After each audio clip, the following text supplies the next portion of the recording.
प्रजापतये दैवी स्वस्तिरस्तु नः स्वस्तिर्मानुषेभ्यः ऊर्ध्वं जिगातु भेषजम् शन्नो अस्तु द्विपदे शञ्चतुष्पदे ॐ शान्तिः शान्तिः शान्तिः सहस्रशीर्षा पुरुषः सहस्राक्षः सहस्रपात् स भूमिं विश्वतो वृत्वा अत्यतिष्ठद्दशाङ्गुलम् पुरुष एवेदगं सर्वम् यद्भूतं यच्च भूयम् उतामृतत्वस्येषा नः यदन्नेनातिरोहति एतावानस्य महिमा अतो ज्यायागिश्च पूरुषः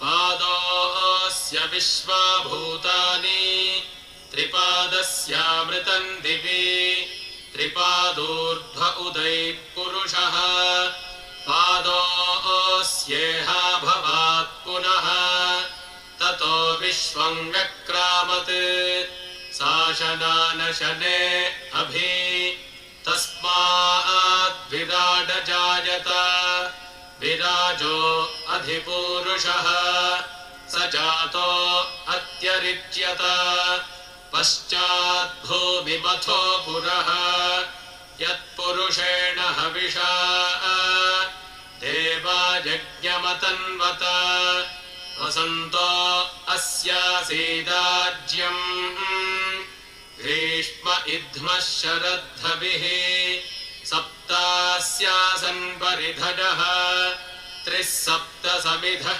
कृताः देवागद्यज्ञन्तन्वानाः अबध्नन् पुरुषं पशुम् तञ्यज्ञं बर्हिषि प्रोक्षन् पुरुषं जातमग्रतः तेन देवा अयजन्त साध्या ऋषयश्च ये तस्माद्यज्ञात् सर्वहुतः सम्भृतं वृषदाज्यम् पशोगस्तागिश्चक्रे वायम्यान् आरण्यान् ग्राम्याश्च ये तस्माद्यज्ञात् सर्वहुतः ऋचः सामानि जज्ञिरे छन्दागुंसि जज्ञिरे तस्मात् यजुस्तस्मादजायत तस्मादश्वा अजायन्त ये केचोभजादतः गावोह जज्ञिरे तस्मात् तस्माज्जाता अजावजः यत्पुरुषं व्यदधुः कतिधा व्यकल्पयन् मुखं किमस्य कौ बाहू कावूरूपादावुच्येते ब्राह्मणोऽस्य मुखमासीत् बाहूराजन्यः कृतः ऊरू तदस्य जद्वैश्यः मध्यागं शूद्रो अजायत चन्द्रमा मनसो जातः चक्षोः सूर्यो अजागत मुखादिन्द्रश्चाग्निश्च प्राणात् वायुरजायत नाभ्या आसीदन्तरिक्षम् शीर्ष्णोद्यौ समवर्तत पद्भ्याम्भूभिर्दिशः श्रोत्रात् तथा लोकागम् अकल्पयन् वेदाहमेतं पुरुषं महान्तम् आदित्यवर्णं तमसस्तु पारे सर्वाणि रूपाणि विचित्य धीरः नामानि कृत्वाभिवदन् यदास्ते धाता पुरस्ताद्यमुदा जहार चक्रः प्रविद्वान् प्रदिशश्च तस्रः तमेवं विद्वानमृत इह भवति नान्यः पन्था अयनाय विद्यते यज्ञेन यज्ञमयजन्त देवाः ता धर्माणि प्रथमान्यासन् ते हनाकं महिमानः सचन्ते यत्र पूर्वे साध्याः सन्ति देवाः अध्यः सम्भूतः पृथिव्यैरसाच्च विश्वकर्मणः समवर्तताधि तस्य त्वष्टा विदधद्रूपमेति तत्पुरुषस्य विश्वमाजानमग्रे वेदाहमेतं पुरुषं महान्तम् आदित्यवर्णं तमसः परस्तात् तमेवं विद्वानमृत इह भवति नान्यः पन्था विद्यते जनाय प्रजापतिश्चरति गर्भे अन्तः अजायमानो बहुधा विजायते तस्य धीराः परिजानन्ति योनिम् मरीचीनां पदमिच्छन्ति वेधसः यो देवेभ्य आतपति यो देवानां पुरोहितः पूर्वो यो देवेभ्यो जातः नमो रुचाय ब्राह्मये रुचं ब्राह्मं जनयन्तः देवा अग्रे तदब्रुवन् यस्त्वैवं ब्राह्मणो विद्यात् तस्य देवा असन्वशे ह्रीश्च ते लक्ष्मीश्च पत्न्यौ अहोरात्रे पार्श्वे नक्षत्राणि रूपम् अश्विनं व्यात्तम् इष्टं मनिषाण अमुं मनिषाण सर्वं मनिषाण ॐ शान्तिः शान्तिः शान्तिः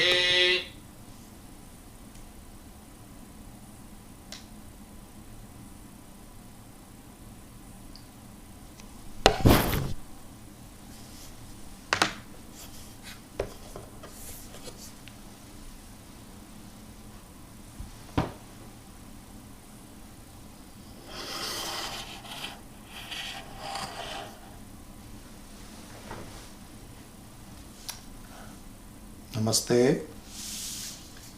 Om Sahana Vavatu Sahanau Bhunaktu Sahaviryam Karavavahai Tejasvinavadhitamastu ma vidvisha Vahai.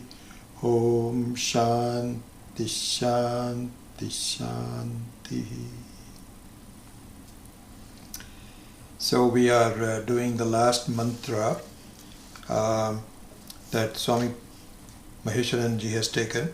The other mantras he has not really developed much of a commentary for it, any commentary for it, and I may not also take them. I look into it to see if there's any significant thing, but I'll just keep it to Swami Maheswaranji's commentary and the translation of that I am attempting to do for you. So on mantra number 12, what is intended to be shown is that for a Jiva Purusha, the dhyanam, the upasana and the prayer and the bhakti should now be directed towards the devata through which we are performing the life's yajna. So as you know, the yajna is the overall process where the yajamana, the person who is commissioned the yajna, has to figure out what bali I am going to give, how the bali is to be given, And who is the bali given to, and what is the result of this bali? Bali means offering, something that you depart, that you set apart from you, that you give up. So this is what our yajna is all about. So this is very much like, really speaking, one of the basic tenets of Vedanta, because this is from our perspective, from Swami Maheshanandaji's perspective, from my perspective and others, this is Vedantic. This is Vedanta. You can use it as part of a karma, which is beautiful, but the real benefit of Purusha Suktam is that of as a Vedantic prayer. In the Vedantic prayer, the primary giving up is ajnanam, is ignorance. And so this is what all of our acharyas have said repeatedly, that it is all about negation rather than any positive approach. This should be very clear to us. I think you all know about this by now. There's nothing that, but I'm just reminding you of it, is that this whole giving up in the form of na iti iti adesha, neti iti adesha, is to give up a false notion, because the positive, truthful about yourself is already there for you. You don't have to acquire it. You have to give up the wrong notion that you are a limited person. This is the main bali. And so we looked into all of that, and we will revise once we revise in a couple of classes. I'm hoping that the verse number 12 will be finished in 1 to 3 classes. I'm not quite sure exactly to what degree of detail we will go into, but I don't think it will exceed 3 classes. It may even be finished in 2 classes, including today. And then I think we will take maybe 1 or 2 classes for a complete revision, a summarized revision, not a detailed revision. So we are looking at about maybe 4 to 5 classes before we wrap up this particular course. So in verse number 12, as part of the process of the yajna, the bali has already been talked about. All of that has been done, but now we have to figure out, not figure out, but now we are being told, who are we addressing as a devata? Because in the case of the Karmakandin's yajna, a devata is fixed. And so we can figure out exactly what we want from that devata. We select the devata and we select the bali, and our pujari helps us to do the yajna. So it could be to Navagraha, it could be to Saraswati, it could be to Ganesha, it could be any of the Devis and Devatas. So here in the case of Purusha Suktam, the Devata is really Purusha, Ishvara. And how we perform this, so as part of the selection of the Devata, we should also say what is the most appropriate upasana for that Devata. So in this section, in this last verse number 12, both the Swarupa of the Purusha and the Swarupa of the Upasana are being talked about. So here, 4 Devatas have been selected as representative. And so the first one is Chandrama Manaso Jataha. Chandrama Manaso jataha.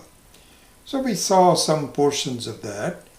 Manaso jataha means that the mind of Ishvara, the mind of the Purusha, is the originator of this thing called Chandrama. So let's look into what the Chandrama, what is Chandrama, and why are we talking about that? This is what we have to see. Okay. There we looked into the reality of the word manaha.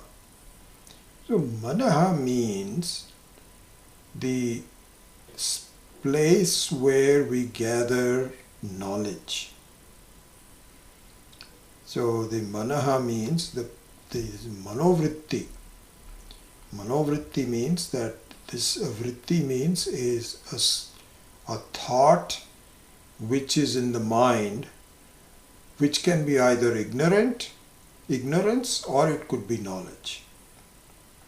So there, if I can take a minute to just digress and talk a little bit about an important thing which we should know about. So here, this is something that we will revisit again and again, but I'll just introduce it at this point. So what is said is that if you look at the srishti, the very creation that we face, that we are experiencing, you will find that the chit swarupam, the awareness,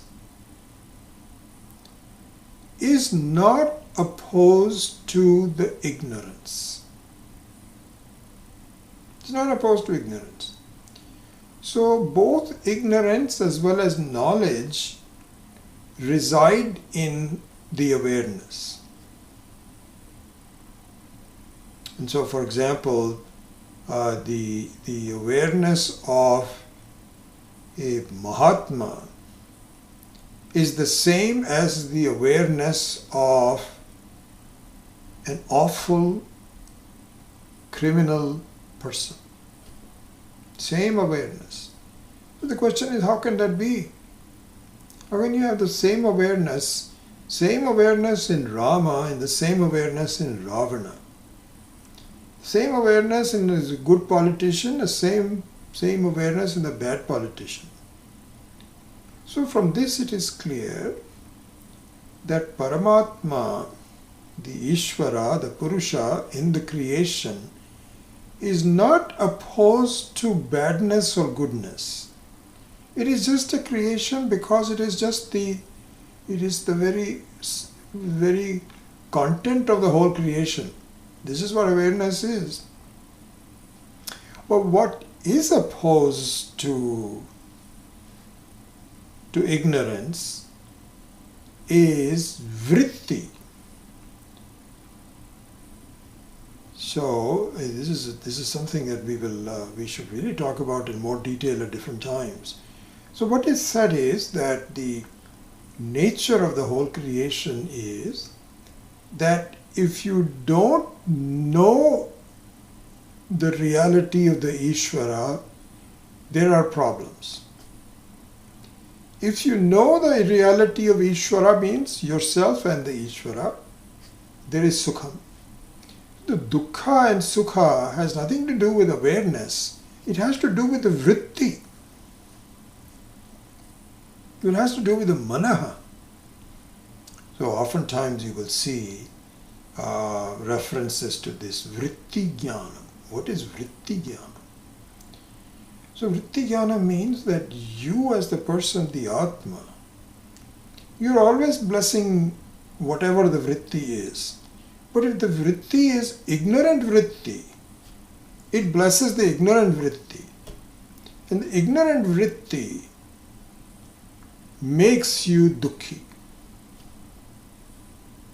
But if the vritti can be refined, as we will talk about today, then the same vritti becomes friendly to you.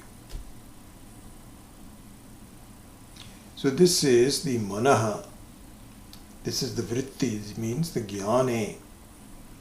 So manaha means jnane. This is the very seat of knowledge. And this comes from the Paramatma. So Paramatma also has a mind in the form of Hiranyagarbha. But this mind is always lighted. It is not, there is no ignorance in that vritti. The vritti, ignorance comes in from a specific person's viewpoint. And this is what we are talking about. So anyway, going back to the verse number 12, Manaso Chandrama Jataha. Chandrama Manaso Jataha. So what is this Chandrama? What is the significance of the moon? And so here, as you know, in the Dakshinamurti or any Shiva, for the example, there is both the moon and the sun on the forehead of Shiva. Why? And so we will see a little bit of an explanation for that. So let's look at Chandrama. So the word Chandrama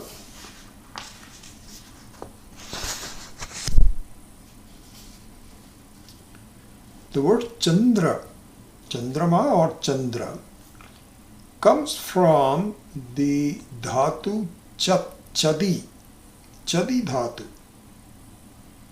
The chadi dhatu, the meaning of the chadi is ahwaldane, ahladdane.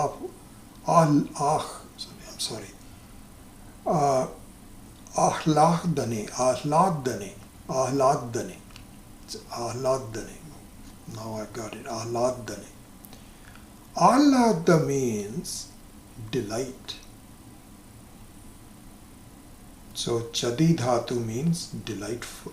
The one that delights is called chadi. So the Chandra comes from the one that delights.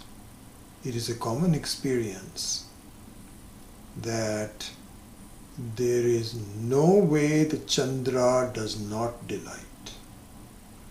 It is a very beautiful, visible, heavenly body that imparts coolness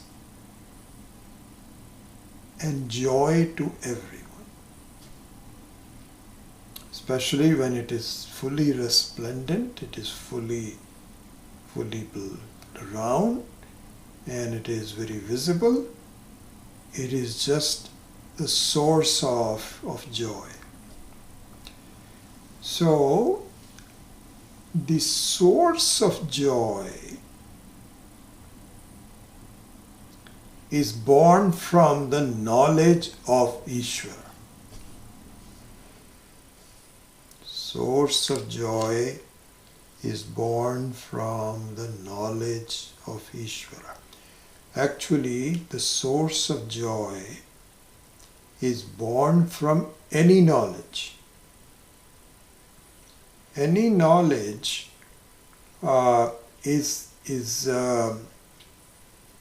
gives joy. I would say most of the time. Some of the time it may not. It's the exception to the rule. But in general, when you know something, it gives you a sattvic vritti and you feel good about it. When it doesn't do is when it hides an unpleasant fact from you. The example given is that suppose you have, God forbid, if we have a very loved one who was traveling in an airplane and met with an accident, the plane crashed, but you don't know it. And so you do not have the dukkha of your loved ones having passed away in the accident. But when you get knowledge of it, the dukkha starts. So in that sense you can say jnanam is not always tantamount to delight. But the knowledge of Ishvara is always tantamount to delight. There is no exception to that. In general, the knowledge gives you happiness, but in the case of Ishvara, total happiness, as we will see from the study of Vedanta and so on. Okay, now, so Swami Maheshananji talks a lot about this coupling of Manaha and Chandrama, Manaso Jataha. So the Chandrama means that the delightful feeling that we have actually is born from the knowledge of Ishvara, as I've said. So he discusses the mind of the person that invites the mind of Ishvara to itself in a number of different ways. So this is a very big topic, and he has given multiple examples of how the manaha needs to be directed towards the knowledge of Ishvara. Okay?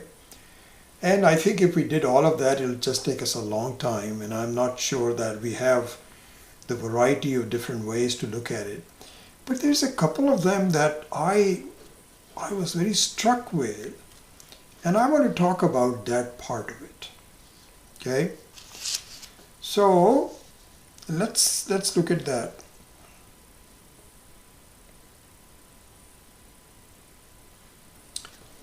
So Swami Maheshananji says that when a knowledge of something takes place, it can be looked upon happening in two segments.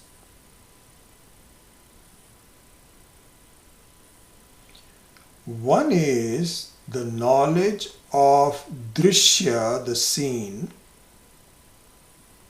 and the other one is the knowledge of the drik, the seer.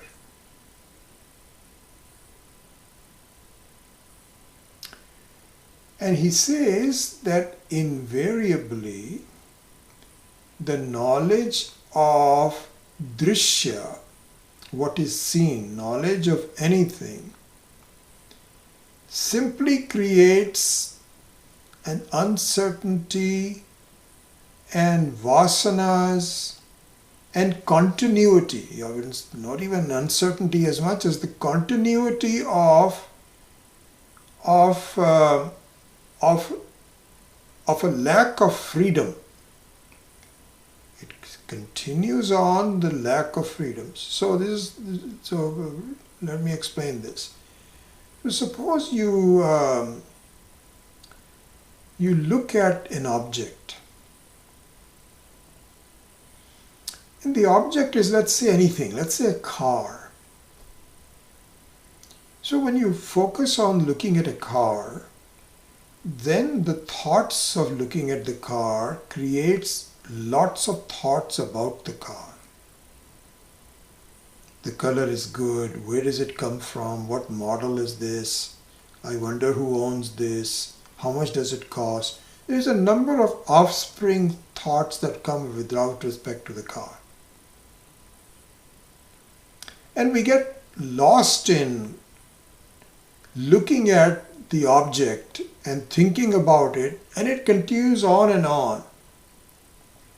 And so they're all interconnected. From a car, you may look at gasoline, and from there you find out that just today there's such a big storm in Texas that the oil prices are expected to go up. And then you look at that, and then you think about, should I have bought a hybrid? Or maybe an electric car? Maybe I cannot afford. All those kinds of thoughts go on going. Or when you look at a car, you can direct the thoughts to yourself. how you say, I am aware of the car. I am the awareness. The car is visible to me. And if the car is gone and it is replaced by something else, my awareness is still there. And things come and go, but my awareness does not change. How is this possible? Who does the awareness belong to? Is this something which is a dravya? Is it an object? What does it consist of? And so you have a series of thoughts that can be directed towards the seer of the object, not the object itself. And Swami Maheshananji says, this is an invitation for delightful thinking. This is the Chandrama. So just like the very sight of the Chandrama gives you delight, similarly a thought which is born out of the manaha of the Ishvara in the form of the jnanam of Ishvara also gives you delight. One recent thing that happened that I will give you as an interesting personal example. So I'm now getting old. I'm almost, my 7 decades of life are almost over, and I'm reminded of my father when he was at about my age, perhaps even older than that. And I remember my memories of him and so on. And a lot of my mental characteristics and so on have been obviously inherited from him. One of them is that he did not have a very good memory. And I don't either. I don't have a very good memory. It's definitely is a handicap. Furthermore, as he was growing older, the loss of his memory was very palpable, very obvious. And he would often bemoan it and say, my gosh, I cannot remember things. I can't remember people's names. And he would just be I wouldn't say he was upset about it, but he was concerned about it and kind of would talk about it very often. I can't remember that word and so on. It's going and so on. And I used to sit there and look at him. At that time, of course, I was much younger and I couldn't quite sympathize with him. But one thing I learned, and this is something that we can all relate to, not only can we learn the good things from our parents and elders, we can even learn from not so good things from them. If your parents or other elderly people had some trait which you noticed was not very helpful, you made a resolution that I should not be like that. So in that sense, both the good and the bad qualities of our parents are teachers to us. And so I remember this when I was when I was watching my father growing older. I used to say, when I grow older, and I think this is going to happen to me, and now it is happening to me, I don't think I'm going to complain this much. At least not, I may complain to myself, but not really openly. So now, for those of you that were in my Brahma Sutra class on Saturday, you will recall this. We were talking about not paying for the Vedantic knowledge, and I was talking about an organization with Sri Ravi Shankar, and I could not remember the name. If you remember that, I think some of you were there at that time. This last Saturday. And I think then somebody said Art of Living, and I said, oh, yep, that's right. But I could not remember Art of Living. Forget about Art of Living. Just the other day, I wanted to tell my wife about, we need to get some new cashew nuts because I use that for some mixture or something. And I could not remember the name of cashew nut. I had to actually go and show it to her. Here's the reason why I'm bringing this up. Okay? If I could not remember Art of Living, there was a reason for me to be upset. Why? Because, so this is what it is. If you focus on the objects, it is very likely that you may be upset, disappointed, feel limited, feel old, and you are now fearful about how things are becoming. Am I getting Alzheimer's? Is this happening to me? This can happen.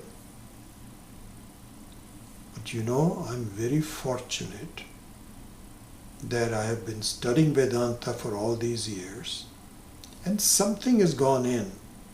Not everything yet, but quite a bit hopefully has gone in. And do you know that I don't bemoan my lack of memory for a second. This is a fact.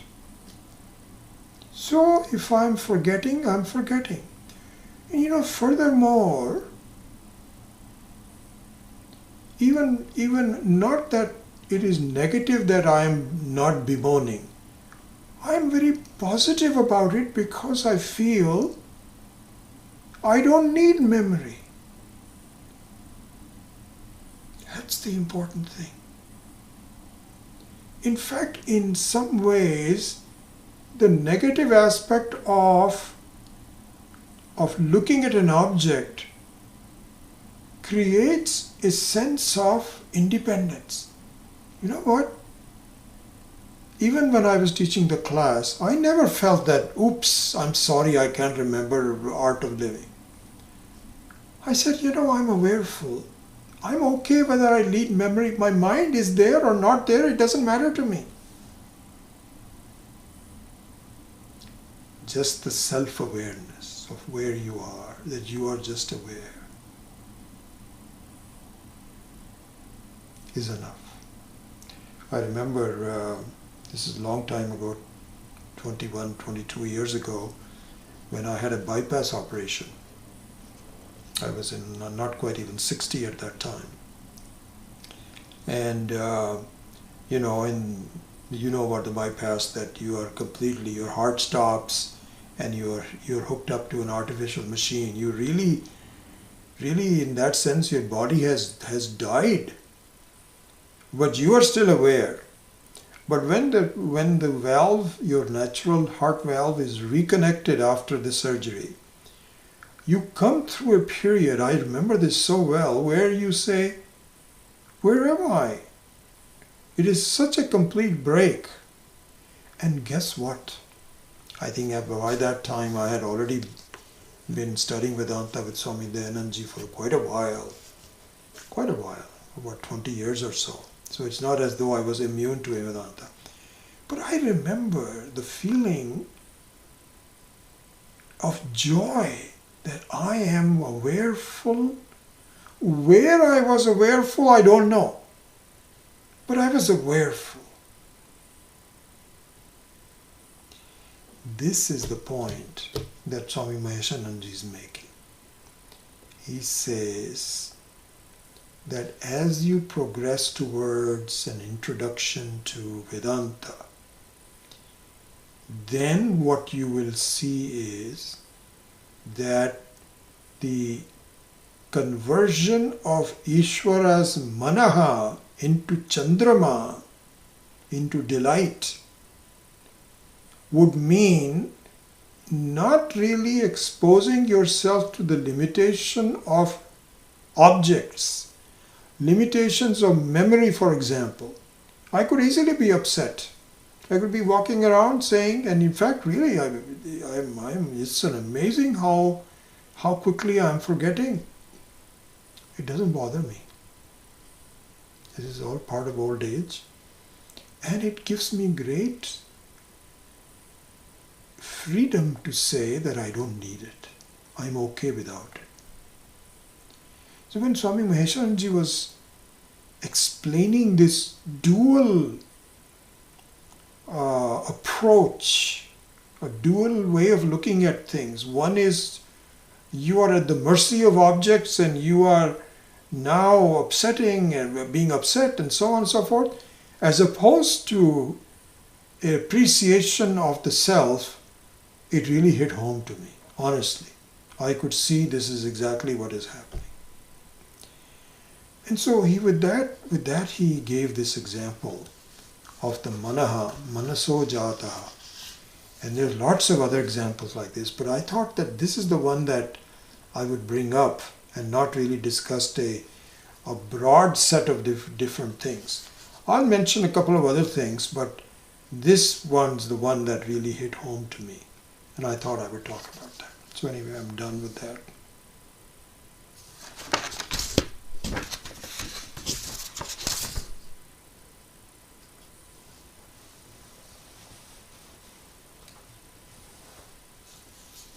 You see what time it is? 8:35, okay.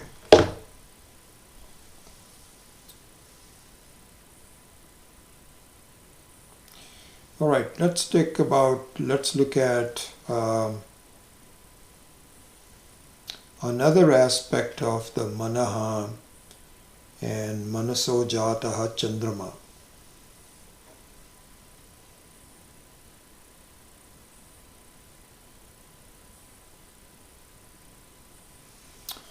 So here, another example, another way of looking at it. So one thing I should say is that in and through these lessons, what is talked about, of course, is the nature of the Devata and the nature of upasana to the Devata. Because we are talking about a topic of upasana, which is a karma. We are talking about how to approach the knowledge, but through upasana.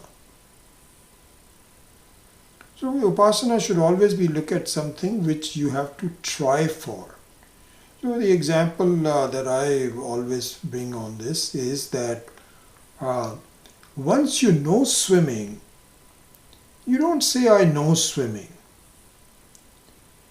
You don't go around telling people, I know swimming, I know swimming. You just swim.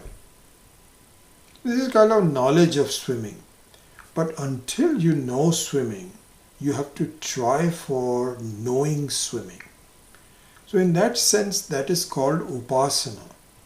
So you have to practice, you have to look at all the strokes that you have to make, follow the discipline of it, look at the problems and overcoming them, and all of that. This is what upasana is all about. So this particular section is about looking at the Devata and imbibing the qualities of the Devata and making it your own.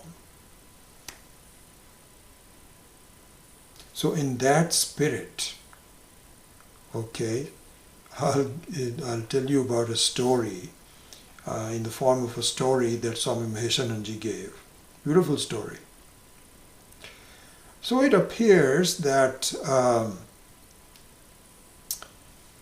one other thing before I tell you the story. Okay, one other thing.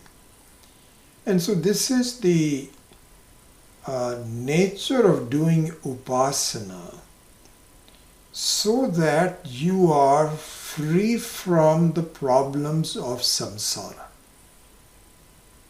This is what we are talking about. That's the topic. How do you lead your life so you are less under the control of the world. You are more independent. This is what we're talking about all over the place. And I think we can all relate to it. So here Swami Maheshananji says, before telling you the story, because once I tell you the story, it will confirm this concept, this conceptual aspect of it. So Maheshananji says that please look at it. If you're involved in life with family and friends and jobs and responsibilities and money and all of those kinds of things, and now you're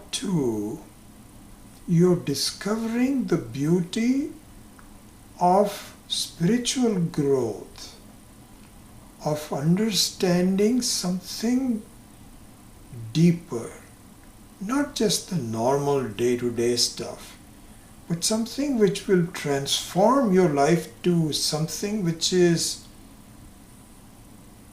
everlasting, beautiful. This is what we want to do. But your daily life is keeping you from doing it. You can't really extricate yourself, even though you would like to, but you don't know how. You are afraid that it might hurt others. All those kinds of things are happening. Okay? So this is the setup. So Swami Maheshananji says that in this setup, please remember that if you are agreeably pleasant with everybody, that acts as a drag to you. You have to create a situation where people don't care about you as much, and you become more free to look into something larger than the life. He gives an example. He says that suppose there is a person who is controlling the business. He's the brain behind the business, and he's very well liked among his friends, and his family all depends on him, and they all love him. He says it's going to be very difficult for him to look at and look at God. Very difficult. Supposing you want to go on a pilgrimage for a month for such a person. Then his business manager will say, sir, no, you cannot go at this time because, we are closing books in a couple of months and I don't know as much about the business. No, we'll be devastated. So, sir, please don't go. His friends will call him and say, Are yaar, my son has been engaged for a while. He's getting married next month. How can you not come to that? I do not want, there's no way I'll let you go. His sons will say, Dad, I really need help with my college application.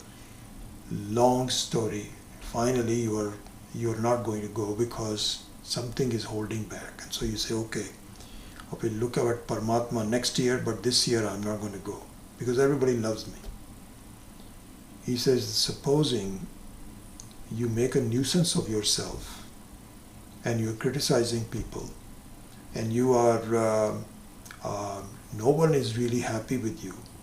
If you want to go and go away for a month, they'll say, you really need it. I am very, very happy that you have decided because I know you've been very stressful. We want the, inwardly they're saying, gone, let him go for 1 month, we'll have a peace of mind. So Swami Maheshananji says, please remember this. If you are making your life so pleasant, you are not going to inquire into the knowledge of Paramatma. It's not going to happen. You are so happy with what you're doing, you are imprisoned by this situation. given you this with this background, let me tell you about this story. So the story goes that parrots were wonderful and birds because they can speak some words as clearly as human beings. And so they have to be trained, and they become very precious parrots. I think you know all of that. So there was a family, a very rich family, that got a extremely articulate parrot as a pet. And he was so good that they made him a golden cage for him to be inside that. And so this guy was the talk of the whole town. When people will come in, they will be very proud to show this golden cage and this beautiful parrot that can articulate words like human beings. Everything was going well. So this house also was a spiritual house, and they would invite Mahatmas to come, and the parrot also would be listening to the Vedantic lectures and so on. He observed the scene, and so once in a while the family will go to the Mahatma's lectures and go visit with him and so on. So one day the parrot told the owner of the house, he said, "Sir, can I make a request to you?" So the person said, "Sure." He says, "Are you going to go to I heard that you're going to go to the Mahatma to meet with him." He says, "Yes, we have a satsang with him, and there's 2 or 3 families that are going there, and we are going to talk to him." "What is it? Why did you want?" He says, "Sir, please ask the Mahatma how I can be free." He says, "How can you be free? You cannot be free." He says, "No, just ask the Mahatma." So he says, "Okay."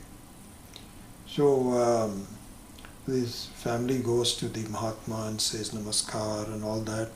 He said, "Sir, before we start a satsang, I just wanted to let you know, our parrot, he wants to know how to be free." The moment these words were spoken, the Mahatma, who was sitting nicely, fell down. And he had a stroke, and his eyes were open, and stuff was coming out of his mouth, and his breathing was completely irregular, and he fell down. And all the people tried to revive him, and the Mahatma, it looks like he was gone. So they all thought, "Oh my God, what has happened? This guy is dying. And if the police finds out and they look at us and they say, 'You must have done something, let's run away from here.'" So they all quickly got into their shoes and they left and drove the car back, and they says, "Oh my God." So they came back, and the parrot said, "So, did you ask him?" He said, "You idiot. You are the one that created the whole problem. We did ask him about how can you be free, and the moment the words came out, Mahatma almost fell down dead, and he's probably dead by now. And just go away from here." The parrot thought, "Oh my God, this is the answer. Why didn't I think of it? This Mahatma is so great. He is given me the reason for freedom." So this evening, when this family comes in to feed him, the fellow flops over and pretends he's completely dead. And so the people said, "Hey parrot, we brought you some food." And he is now just completely dead. He would not even move. He would not even breathe. He would hold his breath. So they all said, "Oh my gosh, the parrot is dead." And so they opened up the cage and they let him go. and he was free. So Swamiji says, do you know, I'm sorry to tell you, this is what you have to do in your life. You cannot have a successful life at the same time and a sannyasi's attitude at the same. It's very difficult to do that.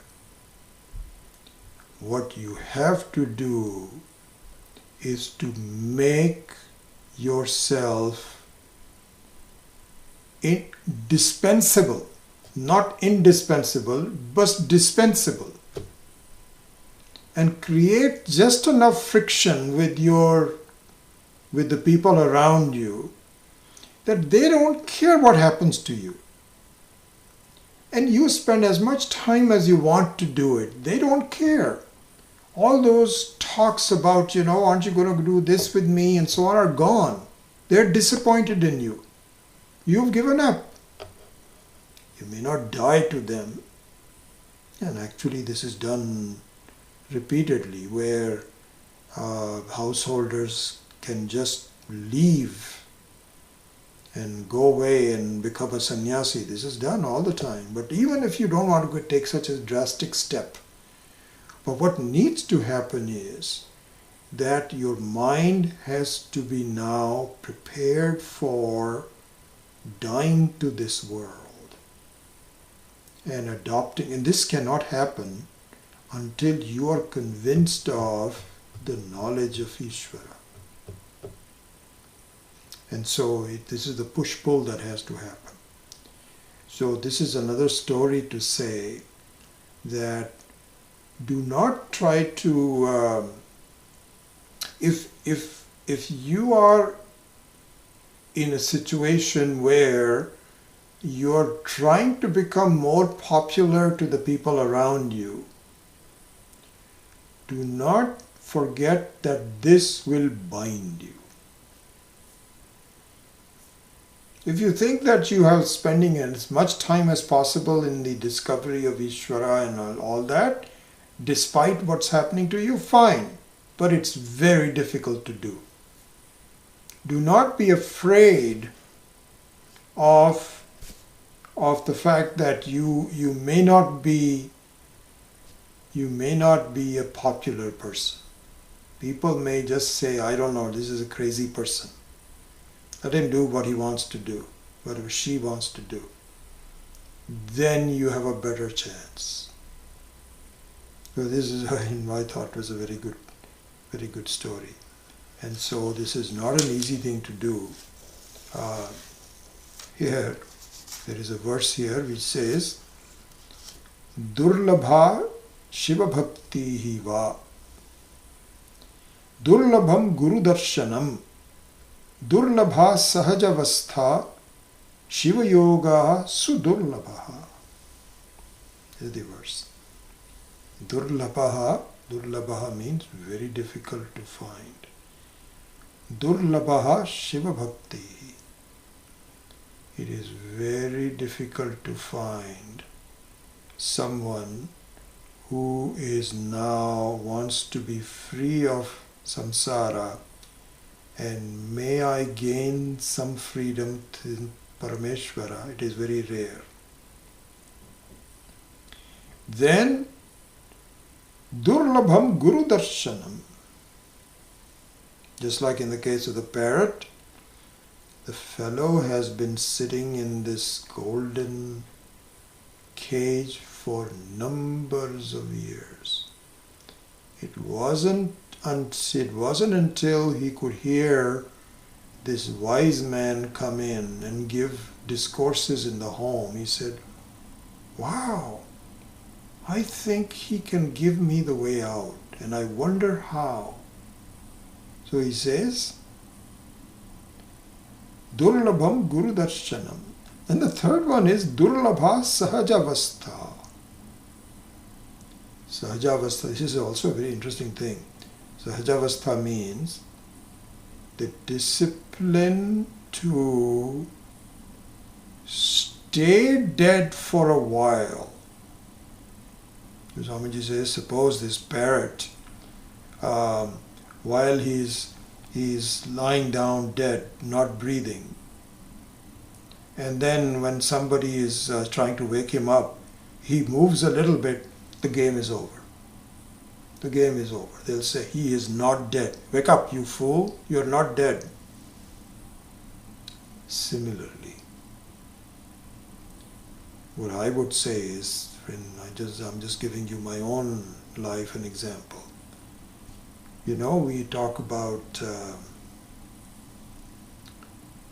the karma, and I get this question from the students many times, that how can I balance my life with the family, with studying, because I really want to do it, but I'm bound and so on. So the advice given on that is that be very sincere. Very sincere. And sincere in what? Sincere in giving kamya karma. Sincere in giving kamya karma. And only doing nitya and naimittika karma. This is the sahajavastha. This is where you have to stay dead. How do we mean by that? Because, supposing in the very beginning, I'm just telling you my own example in my own life, so I'm not just proposing some theory. In my own life, when I had discovered the beauty of the study of Vedanta, and certainly I hurt my family because my wife was not expecting it, and she was thinking of, a happy-go-lucky party-going guy with everybody else, with friends and so on, and I had to carve out a space for myself because I was very sure about it. Now, at that time, if I was not sincere, what do you mean by not sincere? What I would have said is that supposing I want to spend time with myself, but you know what? If I'm given an X amount of time on that, my wife would also observe that he's now busy with X number of hours on his own. In those hours, if my kamya karmas took time, like I had some hobbies. Those hobbies are watching tennis, watching movies, going out for restaurants. These are all kamya karmas. Kamya karma means no one tells you to do it, you want to do it. Then I am not being sincere. So the sincerity would come where you are truthful, that I want some space. And so you have to negotiate that with the family and so on. But within the space that you have created, you only do what you were asked to do for the study. You don't cheat by doing kamya karmas. And the rest of the time you fulfill the duties of so on and so forth. And it takes a while, but people will get used to it.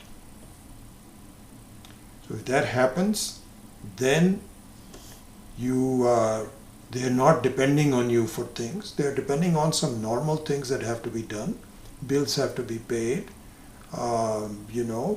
If things are broken in the home, then you have to fix it and all that. Those are all nimitta, naimittika and nimitta karmas. What has to be done? You cannot cheat on that. If you want to even not do that, then you better take sannyasa. And people will moan and cry for a while, but they are saying, okay, he's gone from our life.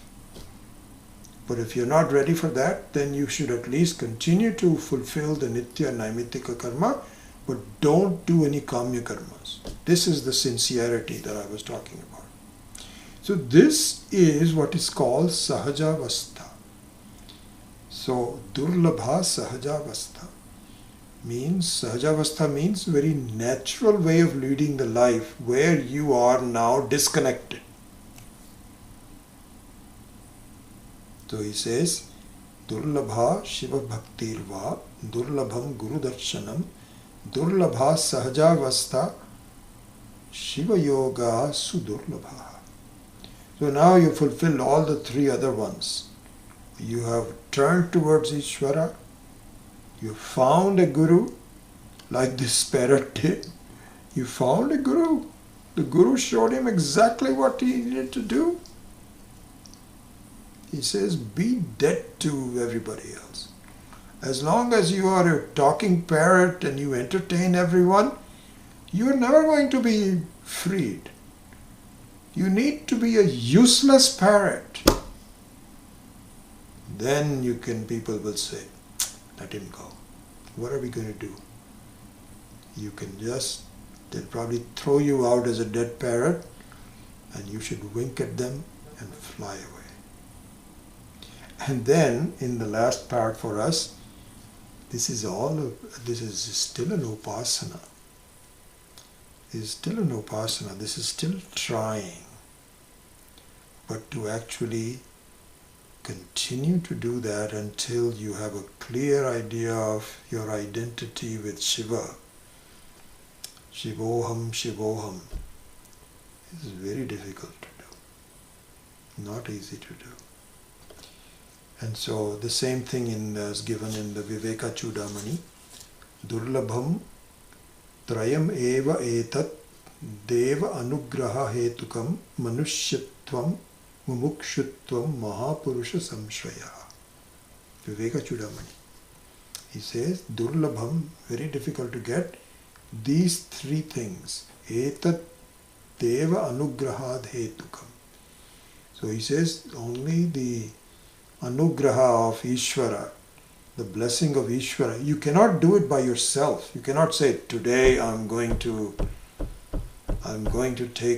take refuge in Ishvara, I'm going to give up. Not going to happen. But the conditions created for you will have to come from Ishvara. And so this is called Deva Anugraha Hetukam. So what are those three things? Manushyatvam, Mumukshutvam, Mahapurusha Samshraya. Just to be a human body itself is a very big blessing. Do you know, if you look at the species, number of species in this world, the number of people in the species of humankind is so small that you need a microscope to count it. It'll be 0.000000000000001. The number of species, not the total. This is how many jantus there are in the whole creation. Out of them, we are of course very big and now and so on and so forth. But if you look at the count of the number of, very rare. And we have been through so much to deserve this. And then to mukshutvam, I want to be free. This is a very rare life and I don't want to waste it. Mumukshutvam. And Mahapurusha Samshaya, that I need to really resort to a clear understanding of how this can be done. Or is Durlabham, very difficult to find. Anyway, so this is the beginning of these 4 devatas. The others will not take that much time, and I don't want to spend that much time on all those kinds of things. So we will continue on this pairing of Manaha and Chandrama for a while. I think just for a short time. And then we will go to Surya and Chakshuhu, which is another very beautiful thing to see. That we will see next time. Okay? Om Asato Ma Satkamaya Tamaso Ma Jyotirgamaya Mrityorma Amritam Gamaya Om Purnamadav Purnamidam Purnat Purnamudachyate Purnasya Purnamadaya Purnamevavashishyate Om Shanti Shanti Shanti Harihi Om Shri Gurubhyo Namaha Harihi Om. Okay.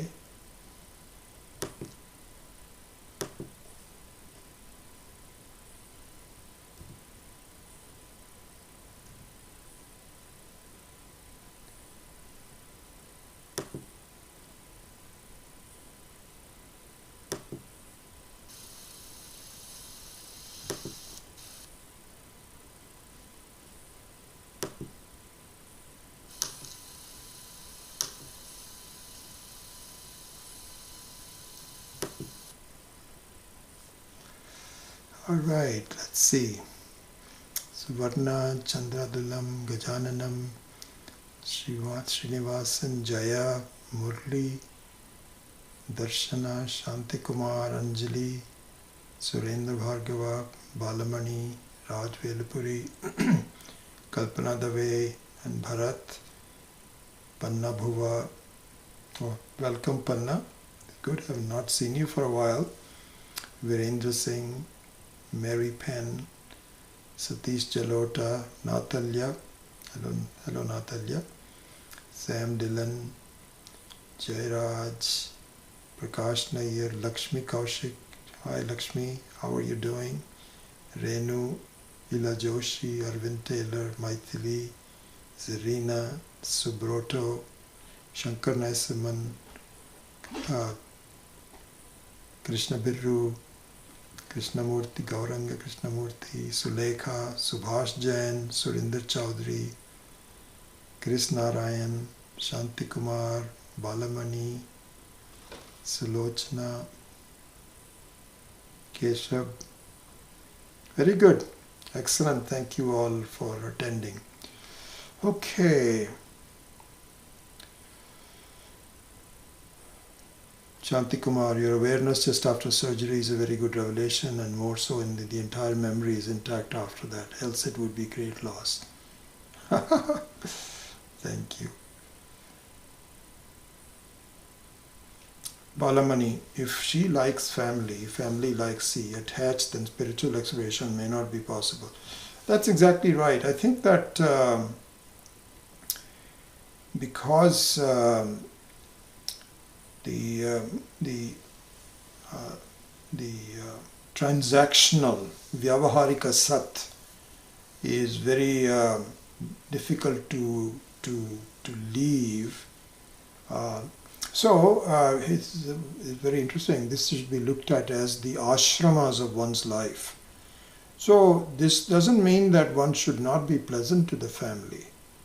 So the ashramas are a very important thing. So as you know, the 4 ashramas are, so you have the brahmacharya, where you learn the Vedic truths up to 25 or any other truths, jnanam. Then you have grihastha ashrama. During the grihastha ashrama, the main objective should be the happiness with the family, keeping them happy, you also happy, and spending a lot of time in kamya karma and all of that. But the growth should start right there and then, so that by the 3rd, the vanaprastha ashram takes place. This is where the advice that we were looking at should become more prevalent, where you become to disengage with your family setup. And this is what life is all about. Your children are now grown up and so on, and hopefully you have enough money to live by and you don't have to work all your life, and now you're on your own. And if you're on your own, then to direct your attention towards something higher should take priority. This is the vanaprastha. And then comes the sannyasa ashram, where, really speaking, you are justified. Because it's towards the end of the life anyway. We all came alone and we are going to go alone. How long are you going to keep a company of 20 people around you all the time? So there the sannyasa becomes even more imperative.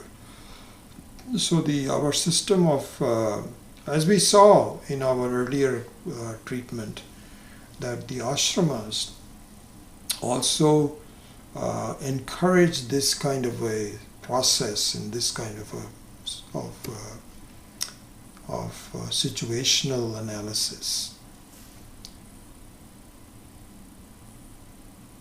Yes, of course, absolutely. If the whole family is very much spiritually involved, then you are very lucky. And you're very lucky. Then you're all swimming in the same direction, no doubt about it.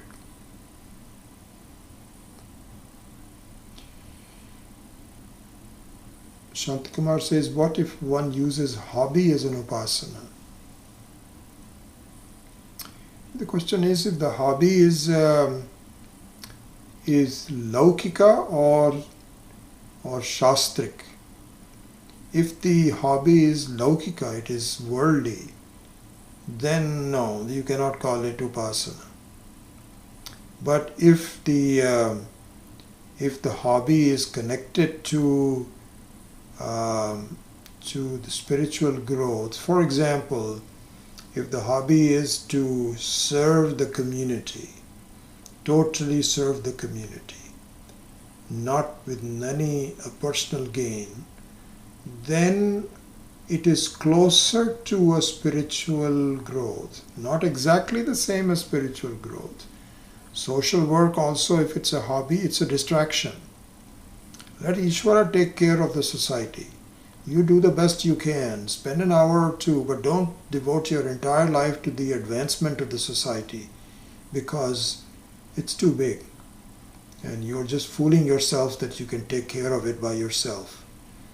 The real growth is in self-discovery as part of that. So it depends on what hobby you have.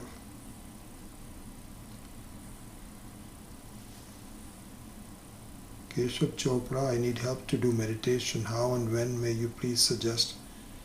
My body will be turning 75. So Keshav, I'm actually also spending more time in teaching meditation. One thing I might suggest to you is that the Saturday morning class on Drikdrishya Viveka, we are actually tackling this in much more structured manner, and I'm going to be doing a lot of meditation in that class. In this class I really didn't do much. So what I would suggest is that if you go through the last 2 or 3 Drikdrishya Viveka classes, we actually are starting to do some fundamental meditation, and this will become a little bit more advanced as we progress. So you may want to you don't have to study the whole book, but if you just do the meditation there, you can learn how to do that. So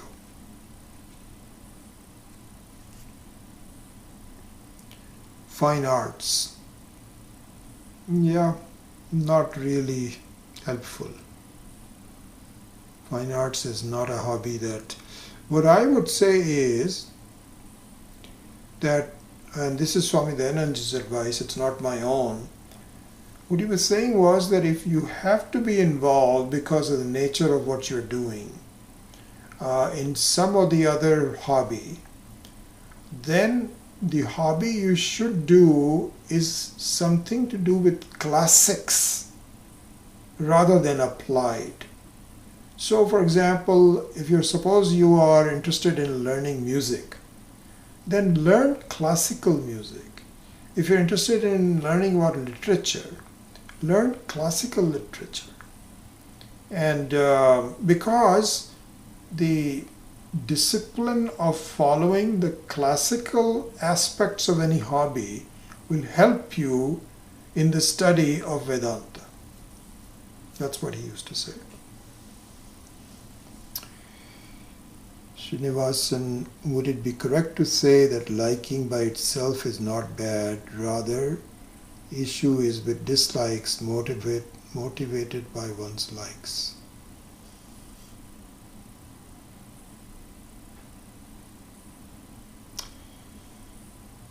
No, I would not agree with that. The reason is what Vedanta says.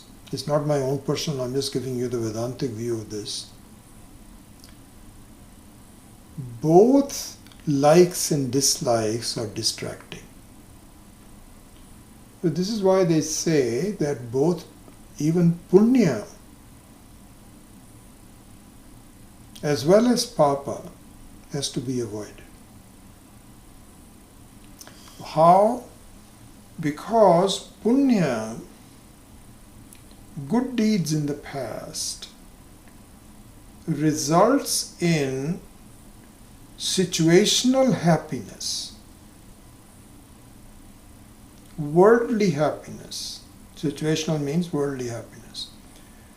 And the worldly happiness distracts you from understanding the real joy that you are. So even punya has to be given up. So to say that I like, the idea here is to look at the truth of the like, not the like itself. Anyway, this is a big topic. I'm just giving you a very quick summary of that. Hopefully we will talk about this some other time. Any other question? So, just a quick thought. What time is the class, please? Yeah, so it starts at 10 o'clock, 10 to 11:30 on Saturday mornings, right after the Brahma Sutra class. So you can look at the Drigdrishya Viveka classes that are already available. And if you want to join in the new ones, then it's at 10 o'clock. Okay, so one other thing, I think we had talked about the following, anything to do with this, and I've made some thoughts about it and made some decisions. So what I think I'm planning to do is that after this is over, another maybe month, maybe 5 weeks, 5 to 6 weeks at the most, but I think more like 5 weeks probably. What I'm going to do on Tuesday night, well, I'd like to do it for myself and hopefully, with your help also, is to teach a number of smaller topics. And I would probably just title it as Helpful Vedantic Insights into Our Lives. Something like that. I'll make up some kind of a title so that. And so what I want to do is to really take up individual topics that require some scrutiny and analysis, but doesn't take that much time, not like a full text. Because when you take up a text like Purusha Suktam, you need to finish it as much as possible. So it takes quite a while to do. Instead, what I want to do is to string together certain concepts. And this, by the way, is what Swami Dayanand used to do in the latter part of his life as well. So I'm following in his steps as well. And so, for instance, one of the things that I've already promised a couple of the students, which I'm going to do now, is they're very interested in looking at the 10 Shanti mantras and the meanings of those. We have done it a couple of times, one in the Dakshinamurti Stotram. No, not in the Dakshinamurti. We did that in the Mandukya Karika. We started to do it, and then again briefly in the Brahma Sutra class. But I thought I'd like to spend maybe no more than 4 or 5 classes that provides a complete summary of the meaning of the 10 Dashamantras. Done. Then we'll switch over to some other topic. And I have a number of them in my mind. And so we will do these month-long topics, maybe 6 weeks long topics, some short topics. And that we will pre-announce at the beginning of each topic. And the Tuesday night class will be devoted to doing that. That's what I want to do. Hopefully that's okay with you and that you can also join. All right, with that I take your leave. Namaste. We'll see you next week. Om.